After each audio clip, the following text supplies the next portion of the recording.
তবে কেন আপনাদেরকে এই কথাটি বলছি, অনেক ষড়যন্ত্র শুরু হয়েছে। দর্শক, আওয়ামী লীগের সাধারণ সম্পাদক ওবায়দুল কাদের ভারতে পালানোর পর এই প্রথম তার একটি ভিডিও ভাইরাল হয়েছে সোশ্যাল মিডিয়ায়। তিনি ব্যায়াম করছেন, আপনারা দেখতে পাচ্ছেন স্ক্রিনে এক অংশে।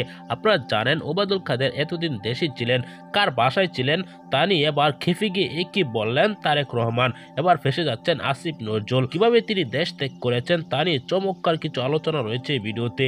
না টেনে একদম শেষ পর্যন্ত দেখবেন। শেখ হাসিনার চেয়েও বাংলাদেশে আর কোনো স্বৈরাচার ছিল না, এরশাদের চাইতেও ভয়ঙ্কর স্বৈরাচার ছিল শেখ হাসিনা। সেই স্বৈরাচারের প্রথম দোসর হচ্ছে ওবায়দুল কাদের। ওবায়দুল কাদের শেখ হাসিনাকে স্বৈরাচার বানানোর পেছনের কারিগর। ওবায়দুল কাদের কিন্তু সবসময় বিএনপি এমনকি অন্য অন্য দলের বিরুদ্ধে কথা বলে থাকতেন। শেখ হাসিনাকে তেল মারাই ছিল তার স্বভাব। ইতিমধ্যে আপনারা জানেন তিনি বাংলাদেশে থেকেও তাকে কেউ গ্রেপ্তার করেনি।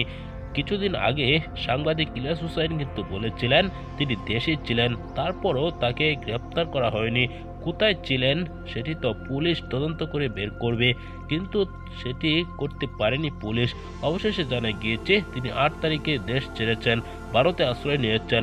ভারতে থাকা অবস্থায় একটি ভিডিও আপলোড করেছেন, এই ভিডিওতে আপনারা দেখেছেন, সেটি মোটামুটি ভাইরাল হয়েছে সোশ্যাল মিডিয়ায়। আপনারা এসব বিষয় নিয়ে মূল্যবান মতামত জানাবেন। পরবর্তী ভিডিও পেতে চ্যানেলটিকে সাবস্ক্রাইব করে রাখবেন। আসসালামু আলাইকুম।